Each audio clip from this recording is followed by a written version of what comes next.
Yep, let's start. All right. Go ahead. Call to order. Governing Board meeting is called to order at 5 p.m. Please all stand for the flag salute. Ready? Begin.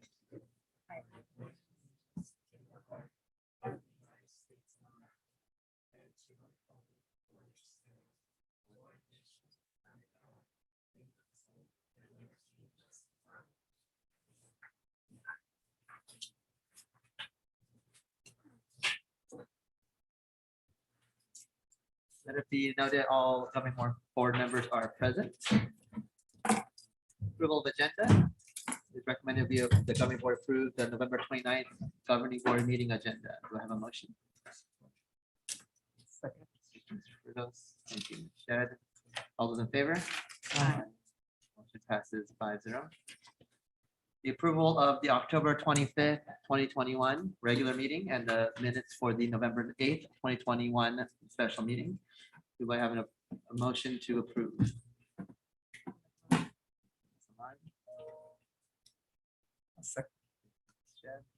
All those in favor? Aye. Aye, motion passes 5-0. Hearing session. The audience members may request to address the board on an item on or off the agenda per board bylaw 9323. Individual speakers shall be allowed 3 minutes to address the governing board on each agenda or non-agenda item. The board limits the total time for public input on each item to 20 minutes. The total time allotted for public comment shall be 30 minutes. Audience members wishing to address the board during the hearing session of the agenda should fill out a request to address the governing board form and turn it in to the executive assistant prior to the board holding the hearing session. We have one, Correct. One. Mr. Ian Jameson. Correct. Come to the podium. Thank you very much. Hope nobody minds if nobody can hear me through the mask. Hi, my name's Ian. I'm a volunteer with Facts, Law, Truth, Justice law offices. Law offices were founded in the wake of Gavin Newsom's mandate for school children, vaccine mandate for school children. I was not able to ascertain from the website where you guys are with COVID vaccines. Doesn't seem like we're at mandates yet, which is fantastic. It seems like you guys are just discussing how you aggregate data for the county or something like that. Anyway, I just wanted to introduce myself, make you aware of the law offices, and just talk briefly about what we're doing, which is we're going all around Southern California and schooling, instructing school boards that Gavin Newsom violated federal and California law with these mandates. Under section 120.335A11 of the California Public Health Code, there's only one department that can mandate vaccines. That's California Department of Public Safety. So school boards have no legal authority to be mandating these vaccines. What's more, all of the vaccines that are currently being given out are all EUA. And per federal law, bear with me, it's 21 USC section 360 BBB3. Any medical product that is under EUA cannot be mandated. There has to be a right to refusal, and it is mandated by federal law that there must be presentation of risks and benefits. So that's a big mouthful for just what we're here to do. And in fact, we're also encouraging school boards to come out against the Gavin Newsom's vaccine mandate and say, you know what, none of our business. We don't want to be entangled in all of this ugly legal stuff. We just want to, educate kids, which is our job. And we're encouraging school boards to draft their own resolutions, which we can help with, saying none of our business. Just we don't want to get involved in that. So anyway, that's why I'm here. And thank you so much for listening. Thank you.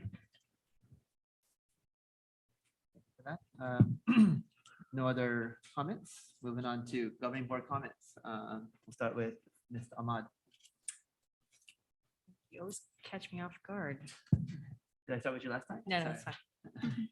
I just wanted to wish everyone, I hope everyone had a good Thanksgiving break. Hope everyone got to relax and rest. And Thanksgiving is just my favorite time of year. It's just nice to be have a day to be thankful for everything we have. And I'm really thankful for our district, our staff, our students.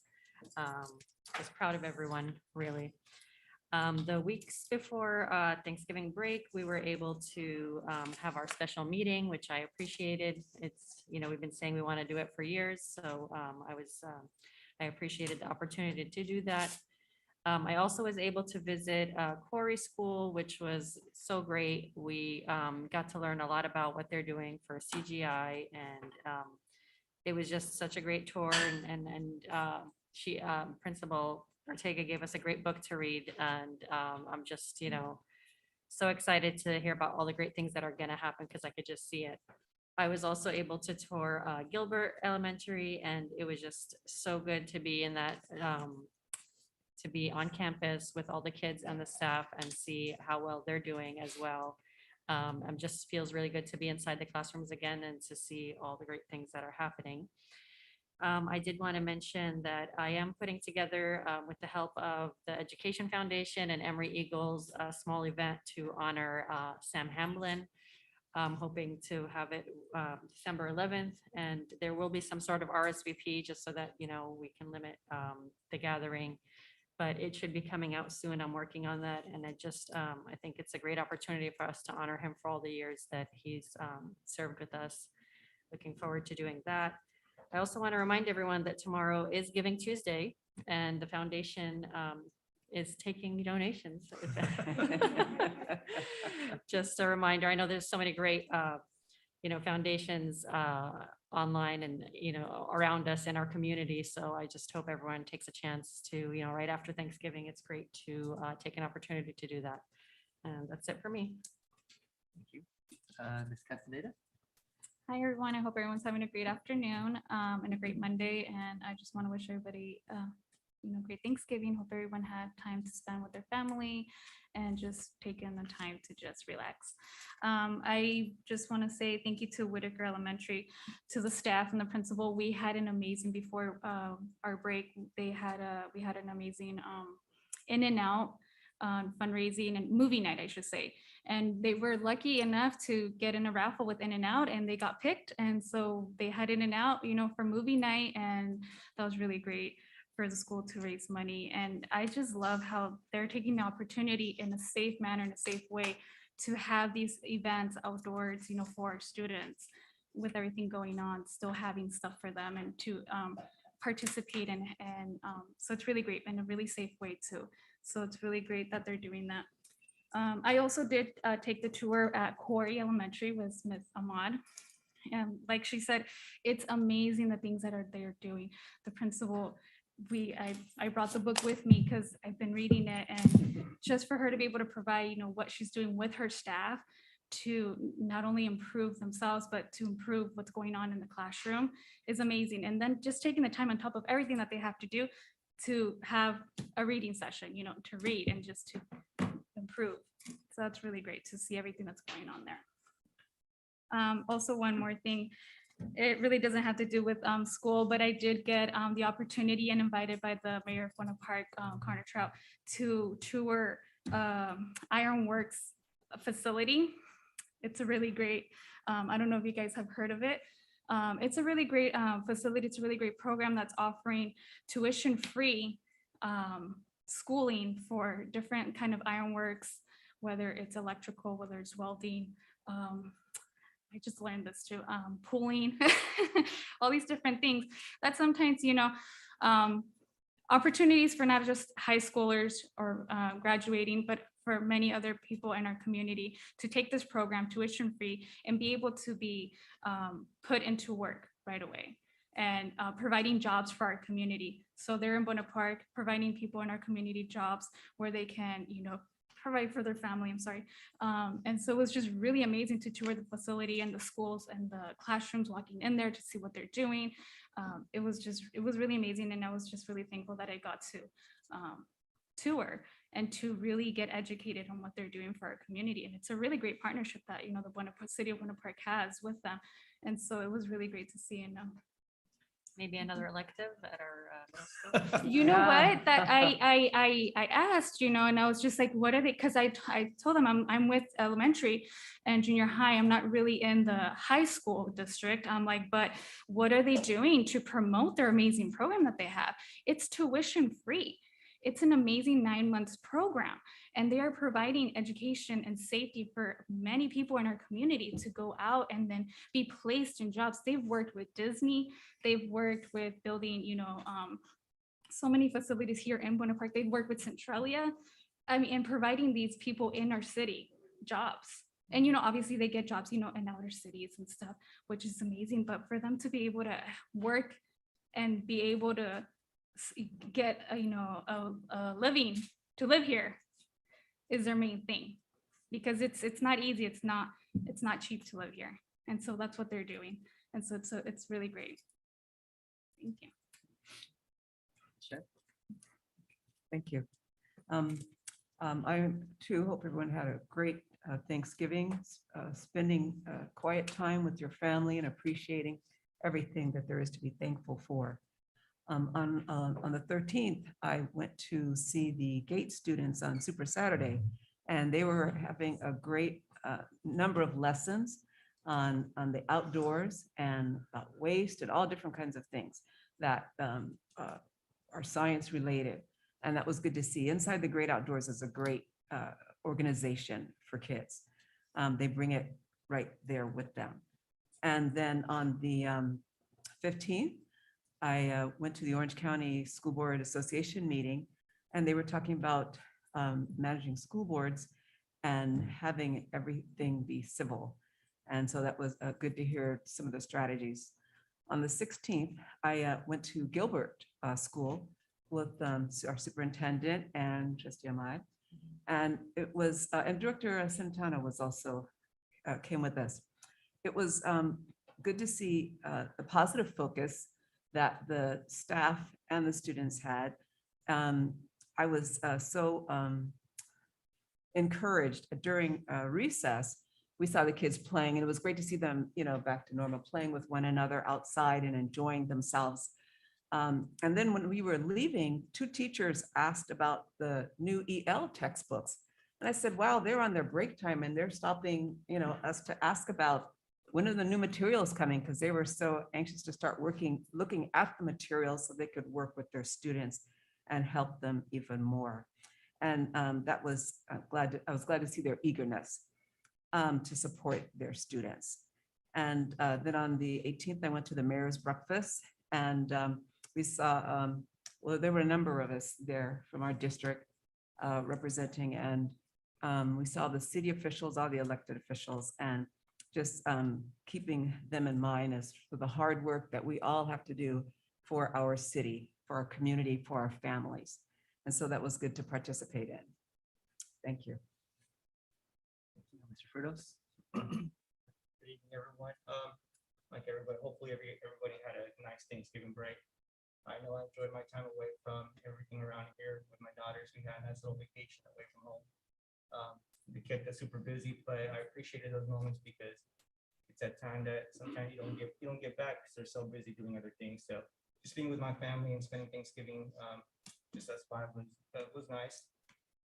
Also was able to attend the Thanksgiving dinner at the Boys and Girls Club. I think that was a nice little touch for the club to do for our families and everybody in the community that is a part of that program. I want to thank the Bracken Kitchen that supplied the meals for the family. So thank you very much. And then also was able to join, I stopped by the district and I was able to see the CGI training. So it was, caught everybody in action, and it was nice to just stop by and see what they were working on, and seeing how enthusiastic everybody was to be learning, because there was various mentors within the room. So that was nice. Also had a chance to participate in the school side meeting with Pendleton. I was able to learn a lot from that. And right before the break, I do want to thank Principal Leota for organizing the Bake the Pie right before the break.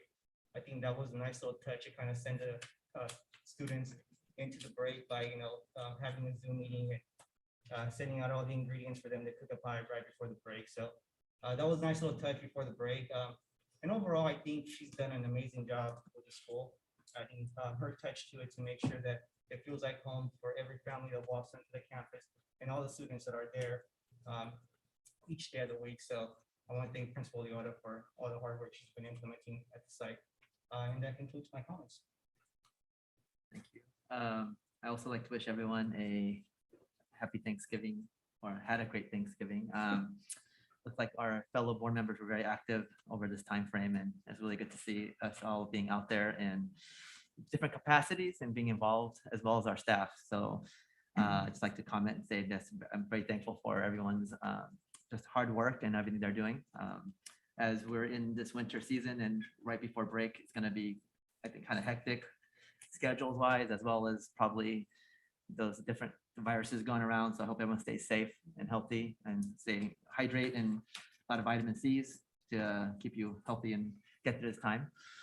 I'd like to thank Angelina Pride from CSBA. That was a very good session that we had. I think it was very eye-opening for our board to continue to grow and to continue to learn about ourselves and how governance works. And so that was a really great facilitated time. So I'd like to thank her for that.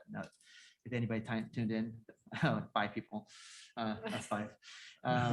It was really beneficial. So I want to thank her for that. I also was able to attend the mayor's prayer breakfast. Great to see our district representing in the city.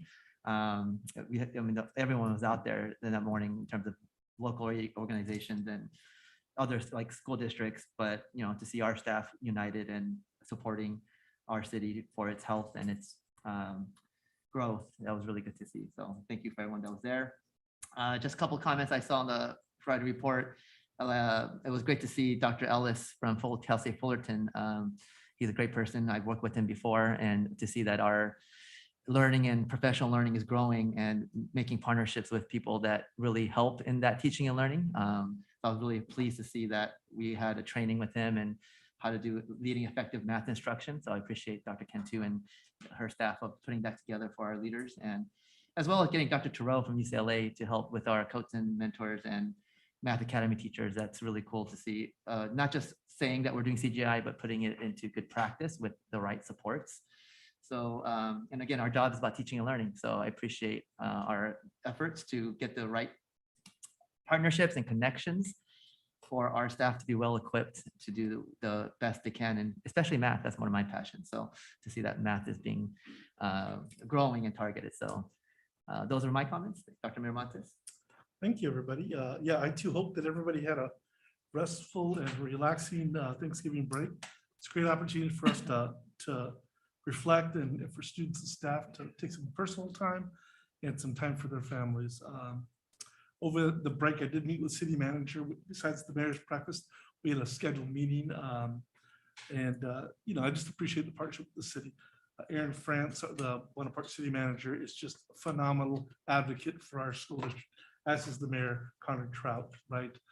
We got a great partnership, and I appreciate both of us serving the communities that we serve. I do want to congratulate, you might be asking why I'm wearing Pendleton's shirt, a jersey, I should say, for those that are out there. Pendleton School has been authorized as a candidacy school for the International Baccalaureate Pioneers Program. So I want to thank Dr. Cantu, Mrs. Centeno, Mrs. Wong, and staff members that joined us today. We went and we celebrated at Pendleton School this morning with some goodies, and just thank them for the road they're going to travel. It's not an easy one, but it's a phenomenal a place to end. And so congratulations to Mrs. Leota, Principal Leota. I want to thank Esther No, the program specialist there, who helped write the application, and the Pendleton staff who's committed to serving and following the guidelines set forth by the International Baccalaureate Program. It's a great place, and so now we look forward to validating and getting the authorization in the years to come. So great work to be done.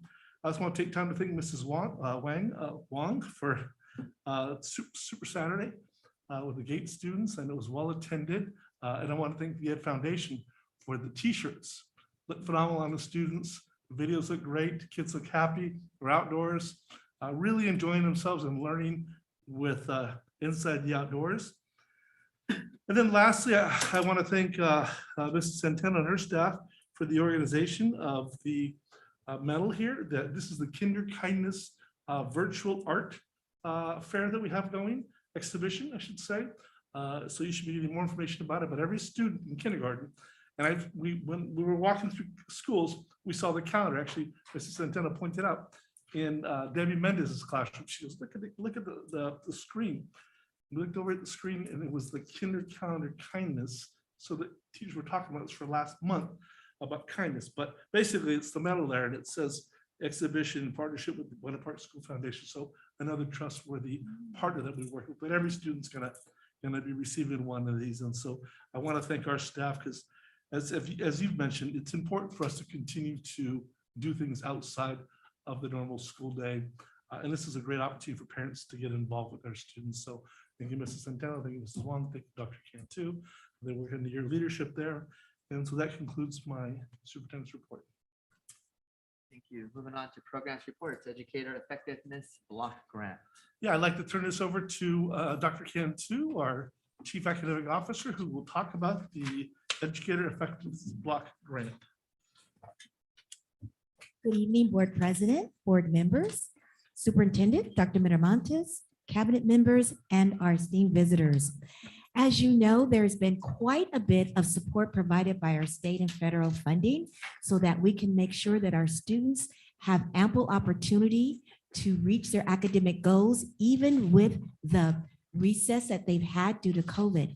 And now we have some specific funding that will support professional development so that our teachers and those who work directly with students are able to meet our expectations of not only a rigorous standard-based curriculum, but also creating school climates that are conducive to all students' learning.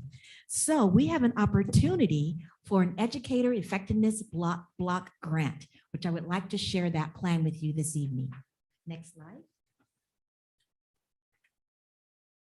You may be asking yourself, what is an Educator Effectiveness Block Grant, or as we refer to as the EEBG?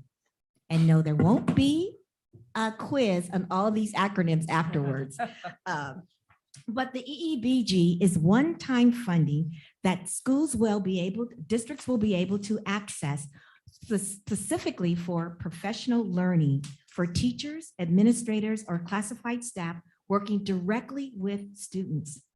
The program is to support current professional learning as identified in our Title II plans.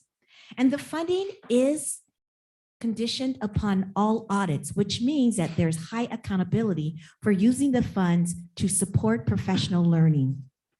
And finally, there is a window of opportunity to use the funds, and it's quite a wide window, beginning with 2021-22 school year, all the way to 2025-26. The block grant must support learning for professional learning for our staff. And it has to reflect those needs for our classified or certificated employees who work directly with students. And it's to build capacity. So once the funds are used, that these skills and development of our professional learners will sustain beyond the money that is provided.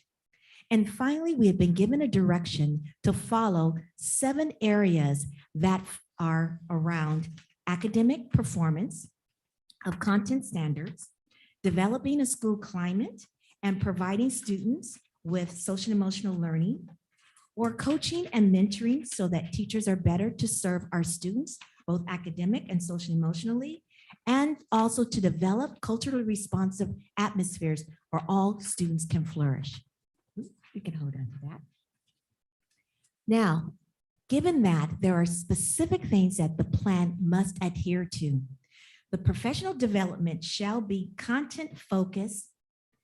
It must be active learning for its participants, be collaborative in nature. So we need to survey our staff that will be part of the professional development and making sure that they have options of developing in the area where they see their most need is.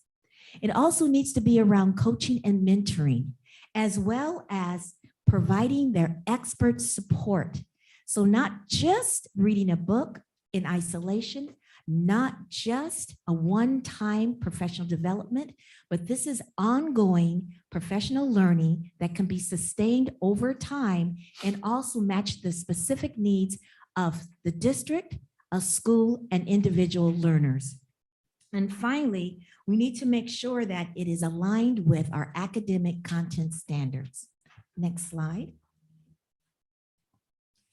We are recommending that the Board of Education adopt an or agree to an EEBG plan that is collaborative model of coaching and mentoring for elementary teachers based on the PLC model of inquiry, which focused on research-based instructional strategies and practices across content areas that will rely on social, emotional, and culturally responsive pedagogy.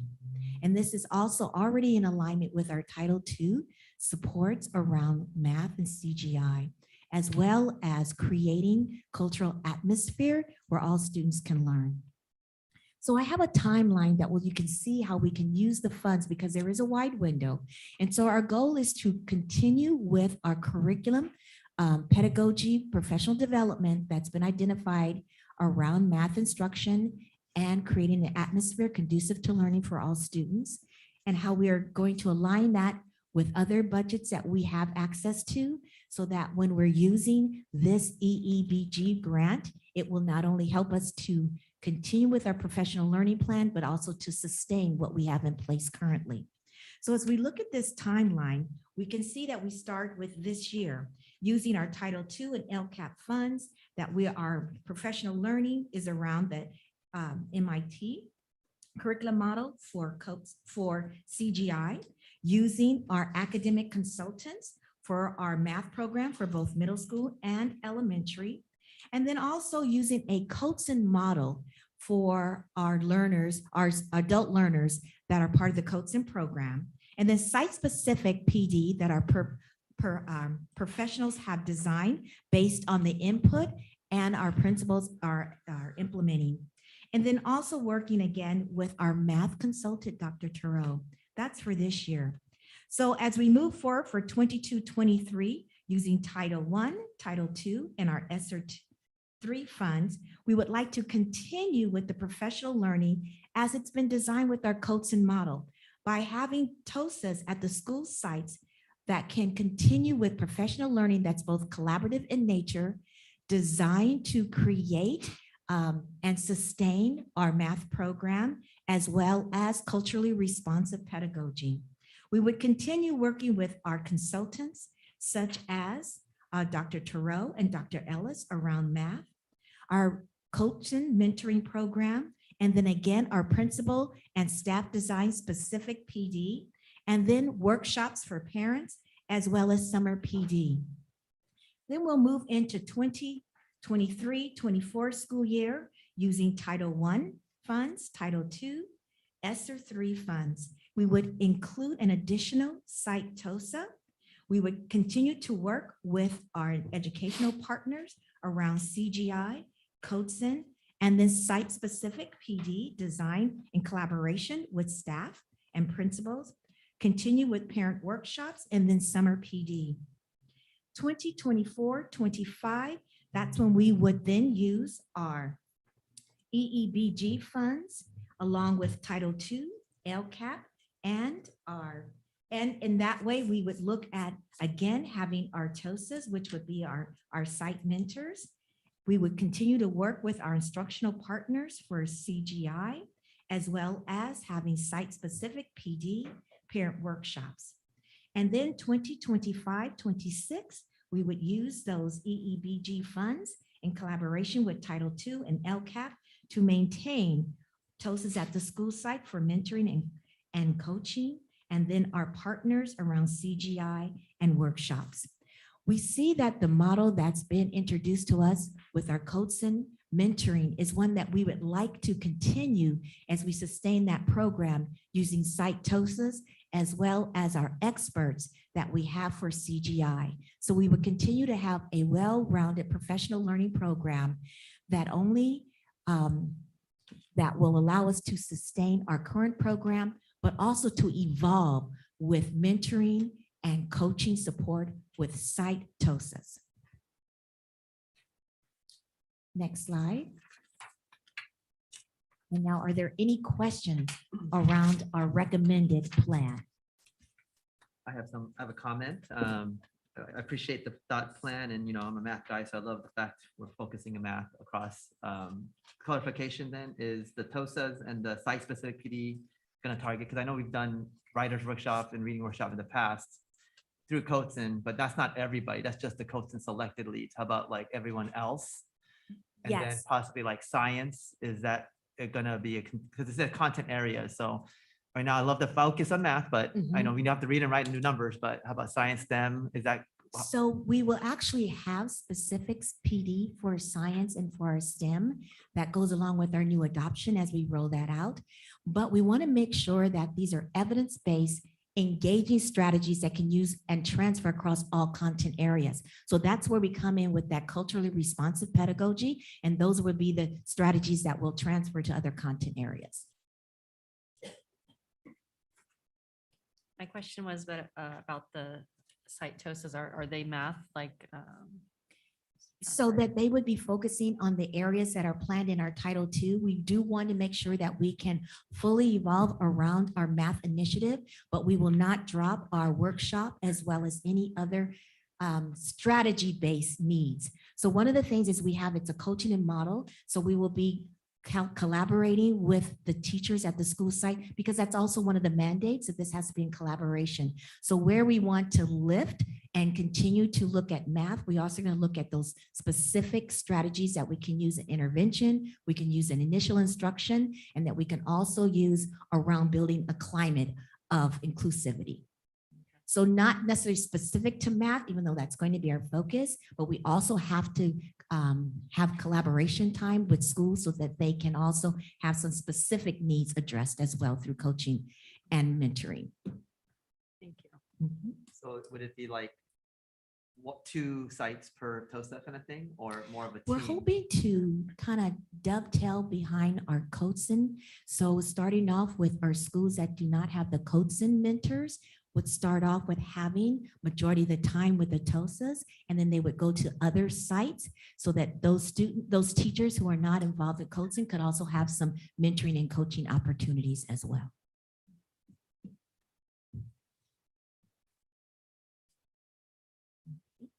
Any other questions? All right, well, that concludes my report then. Thank you. Moving on to action calendar. Inter-district transfer request 2122 MAVIK is recommended that governing board uphold the denial. Do I have a motion? I'll second. Thank you, Mr. Frutos. Thank you, Ms. Ahmad. All those in favor? Aye. Aye, motion passes 5-0. Approve the use of Torrance Unified School District piggyback bid number 10-04.09.19 awarded to Culver Newland for classroom office furniture. Dr. Miramontes. As you're well aware, we have 2 middle schools.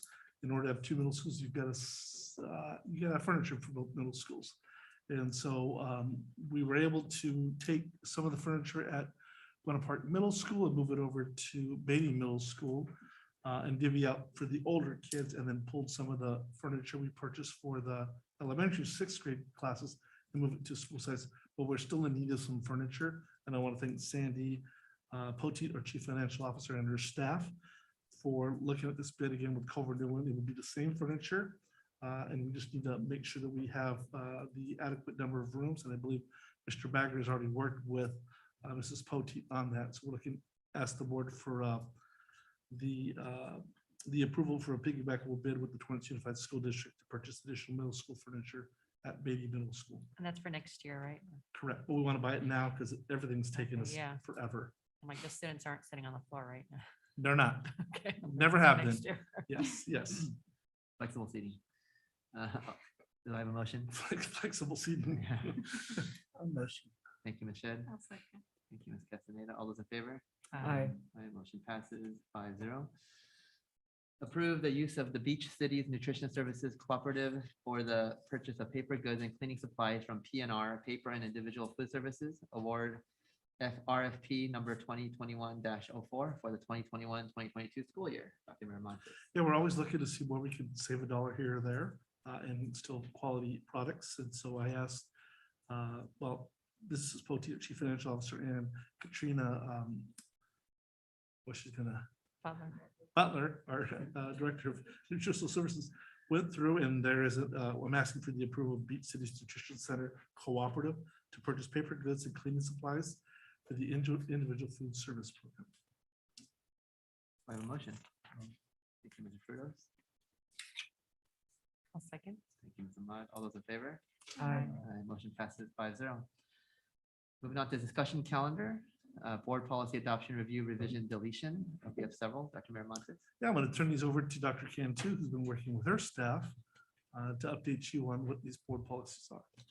Dr. Cantu? Good evening. We're making the recommendation that the board adopt a new policy, Board Policy 0470 COVID-19 Mitigation Plan. This policy reflects the district's obligation to comply with COVID-19 mitigation requirements for all authorities over health and safety of staff and students and community. It also reflects the requirements created by the COVID-19 laws, specifically AB 130, which requires that we report COVID-19 cases to the CDPH and the CCEE. In addition, the policy reflects requirements to implement any learning recovery programs that support our students needing intervention, as well as for academics, as well as social, emotional, and well-being, and also to make sure that we have short-term and long-term independent study available for students who are under quarantine. Next, Board Policy 1313, Civility. It's recommended that the board delete current civil policies and exhibits. In place, we're adopting the 1313 Civility policy, which reflects the board's beliefs that each person should be treated with dignity and respect and when interacting within the school community. The policy defines what is civil behavior and calls for all district staff members to model that behavior, as well as to provide professional development on civility for our community. It also outlines the characteristics of the behavior so that it is clear what we expect from our community as well as our employees. And it also asks and says that our district would have regulations if these civility characteristics were not followed. Okay? So those are the two board policies that we recommend that our board adopt, as well as to delete the policies that we now will have a new civility policy for. Any questions from the board? Thank you, Dr. Cantu. Thank you. Moving on to updated safety protocols. Yes, the updated safety protocols, as you have been informed, our district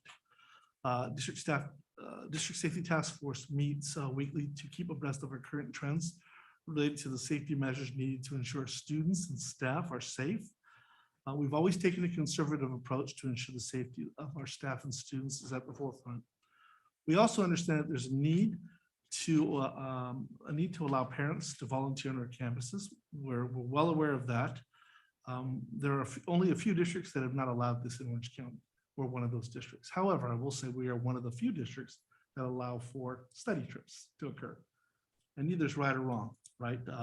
I will say that our parents and staff have appreciated our approach thus far. And we've started the conversation about and to gather input from our stakeholders. We went with principals, we went with DLAC parents, the leadership parents from our English Learners Advisory Council, our BPT leadership as well. And we'll be asking secretaries this week because about allowing a limited number of volunteers onto our campuses as a pilot program to see how we can sort of ensure that our staff and students feel safe and our parents feel safe on campus, including utilizing the Raptor system that we currently have in place right now. I've asked Dr. Cantu to work with Dr. Simonowski and principals at both the elementary and the middle school as a subcommittee to put some parameters and guidelines for allowing volunteers to be in our schools. They will not be working in classrooms as of yet, but they can support with copying, preparing student packets, and supporting principals with building and their leadership teams with building more inclusive community each school. Right now, I applaud our principals that have done things outside the school day, such as the in and out movie night, trunk or treats that we've had in place. And so what I'm asking Dr. Simonovsky and her team to look at is to put guidelines that are consistent across the district that will allow our parents to come on campuses with protocols set in place, reassuring our families that their children will be safe and reassuring our staff members that they will be safe as well. I'm hoping to have this open up, if not next week, the week after, so the last 2 weeks of school, to see how, even though our numbers in the community have risen in Orange County, not too much, but they have. We have seen the contact tracing here in the month of November skyrocket compared to what we've had. I think we had over 90 contact tracing cases we had. We had 9 students in 1 week, right? That was probably the highest we've ever had all year long. So in 1 week, we doubled it. But at the same time, we've done some really good things to keep our students safe. So I'm asking for the board some input, right? I'd like to keep it where the principals work through this process along with Dr. Simonovsky, and we'll include one of our nurses to be a part of that. Just again, to reassure our families that we have protocols in place. Any questions or guidance from the board would be definitely appreciated. I agree, the need for safety protocols, number one. So if we can come up with some really uniform and solid protocols. I mean, our schools are probably the safest places you can be, even Correct. during the pandemic. So I think we do a really good job of doing that. And I think it's kind of important that we do get our community involved back at the schools. I personally work at a different school district, and there are interactions with the community. I mean, people are probably interacting with the outside way more than even what they're going to be doing within the schools. So if our protocols are solid in place, I think we should look into making sure, again, making sure everyone feels safe with the protocol, that our community needs to be able to come back and interact. That's my I totally agree with that. I mean, as long as all sides feel like they're safe, but it's a great time to bring the community in, especially this time of year where, people are used to, our parents are used to attending holiday shows or award ceremonies. And, that's really the best part of, seeing your child, during that time. So any way we can make that possible, I'm all for it, as long as everyone, like you said, we're getting input from all sides. That's great. As long as our protocols are in place and we have consistent conversations and collaboration amongst everybody within the school sites, stakeholders, the entire community, I'm okay with that because nothing has been normal since the pandemic for our families and our students. So I want to see some type of normalcy back, in their life. But keeping in mind, we still have to be safe about how we do it to ensure that everybody still feels welcome, but at the same time, we still feel like a piece of us is still, within the school site and in our community like we would like to be. So that's not that.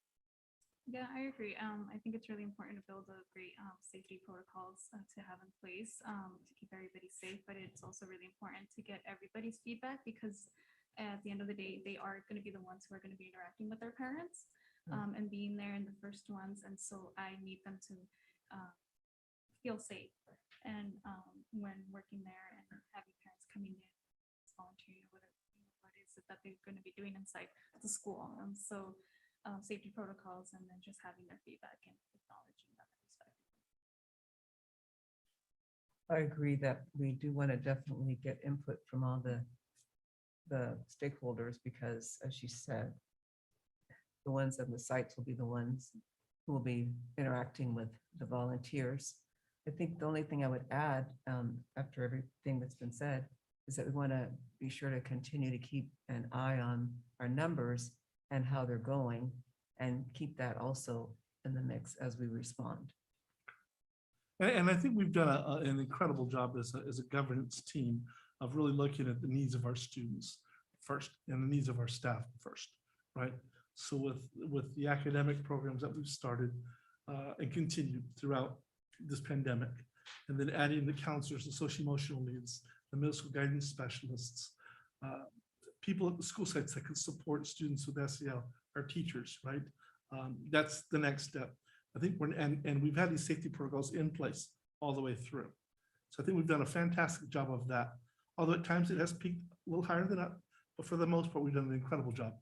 We're now at phase 3, I should say, of this piece, where we do want to bring our parents back and have them as our partners in the classroom, in our schools, I should say. And I know they've been there after school, right? But can we have some guidelines and protocols set in place so that parents feel like they're a part of the school once again? And we've asked some of our parents, and some of our parents say, we're fine staying at home, keep our kids safe. We also have had some that said, we'd love to be back. So it's that fine balance, right? And so we've got a real wonderful community, and I think we can meet the needs of both with the right protocols in place. So I will task Dr. Cantu, Dr. Stebanovsky, and our principals. And I know that Mrs. Potteet's going to be the secretaries this week. So we will gather all that information and we'll move forward with those recommendations, and it will come out in the Friday report this week. Well, some information will come out if we can meet as a group this week, but I'd like to have it started, if not next week, the week after. So for the last 2 weeks of school. And then we'll see, that's about 10 days worth of how did it go, and then we come back in January and realign if we need to realign. So is that okay? I think it's a good time to also incorporate our coronavirus task force that we have in place. Having some input so they can collaborate with the decisions that we're trying to make here. I will also say sometimes this may not be a perfect plan, but as long as it continues to evolve and we continue to work on it and be respectful about it in every which manner that we can, to make sure that it's going to benefit everybody as a whole. That's something that we need to work for, but we just have to keep it respectful. We have to make sure that everybody can say as much as they can about it to have as much input so we can come up with the best possible plan. And we have to start somewhere though. This is a conversation to start having, start putting it together. But at the same time, once we get it going, we need to make sure that we start, being filtering out what is working, what isn't working, and testing different things in a way that is going to benefit everybody at the end of the day. Well, that's the one thing I will say. Our district safety task force has been renamed the Corona Task Force. It's our district safety task force. They do meet weekly. They're constantly meeting weekly and constantly reflecting, so to say, on next steps, what worked, what's not working, stay the course, where are we seeing other brothers and sisters, where in the community are they hearing spikes, right? As I've mentioned before, for the most part, we've done an incredible job of keeping our students and staff safe, and no transmission from person to person has occurred here in one of our school districts. So I am very happy about that. So I will task the powers to be here to bring back some guidelines and protocols, and then we'll move forward with our principals. And I thank you for your input. And I don't think there's a rush in terms of even if it's second week of January, if that's the timeline, if you have to put a timeline to something, I think that would be reasonable to say that was really thought through and talked through and made a plan, but not to say that's the deadline, but sure. I mean, I don't think the next 2 weeks is appropriate either, but okay, second week of January. But yeah, and as board member Ahmad said, there are some things at the end that I know some of the principals are already asking. We'd love to have our community members here. So we'll take all this into account, and we're taking notes here, and so we'll definitely take this information along with all the other stakeholders, and we'll come up with some guidelines and protocols, and we'll keep our staff and students safe. Thank you. If there's going to be any changes or we're going to be along some things before the end of the year, I want to be consistent across. I don't want to hear this happening here, it's not happening there. I want to be pretty consistent as far as how it's going to happen across the whole entire. And that's why we have the principals being a part of it, because they're the ones that are at the forefront at the school sites. Thank you. Thank you. Moving to consent calendar. Unless the trustee has a question concerning a particular item and asks that it be withdrawn from the consent calendar, the items are approved at one time by the governing board. Ms. Ahmad? I have nothing. Ms. Shed? I have nothing to remove. Mr. Frutos? I have nothing. Ms. Castaneda? I have nothing. I have nothing as well. So do I have a motion to approve the consent calendar? Castaneda. Second, Mr. Frutos. All those in favor? Aye. 5-0. Information correspondence, major topics. Dr. Mirabon. Yeah, we've got the reorganization of the board coming here in December, I think December 15th. 13th, December 13th. And then we have our board tours coming here January 10th, which I look forward to sharing with the board as well. Thank you. Williams settlement legislation. So there's two reports there. One is the annual report that we will talk about the entire year, flying colors. And you've got a letter there from Dr. Maharis from the Orange County Department of Ed Superintendent stating so. And then the second item C is Williams legislation for the first quarter, and nothing to report there as well. So good marks. And I want to thank our staff, facilities, our instructional minutes, Sandy Poti, and then the credentialing from HR. Moving to closed session, conferences with Dr. Ramon Miramontes, Superintendent of the Buena Park School District, Sandy Poti, Chief Financial Officer, Russell Harrison, Chief Personnel Officer, and Jim Romo, Legal Counsel. Labor Relations Buena Park Teacher Association, Labor Relations California School Employee Association, Chapter 569. Labor Relations Non-Represented Management Confidential Contract Employee, Public Employee Discipline, Dismissal, and Release. Do I have a motion to go to closed session? Thank you, Ms. Castaneda. Second. Thank you, Ms. Shedd. All in favor? Aye. So governing board meeting is called to closed session at 5:51. Thank you, everybody. Thank you.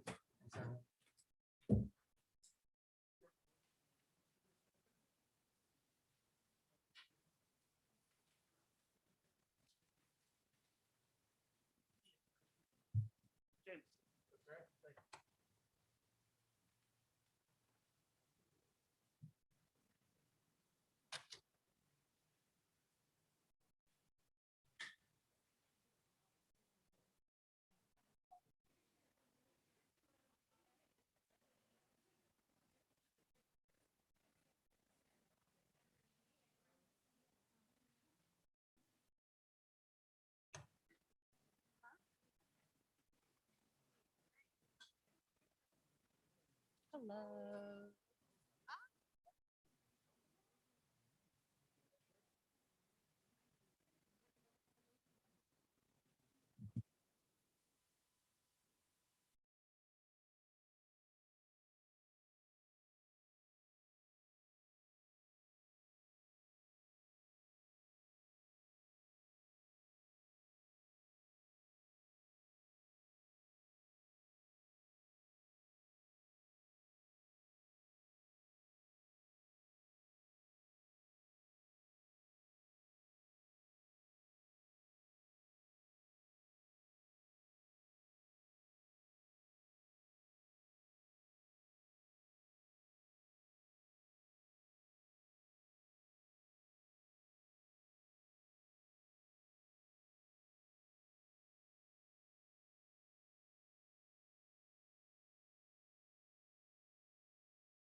Do I have a motion to reconvene? Motion. Thank you, Ms. Castaneda. Second. Thank you, Ms. Shed, for a second. All those in favor? Aye. Aye. Governing reconvened at 7:43 PM. There's nothing to report out of closed sessions. Do I have a motion to adjourn? I'll second. Thank you, Ms. Ahmad. All those in favor? Aye. Motion passes 5-0 and meeting adjourned at 7:44.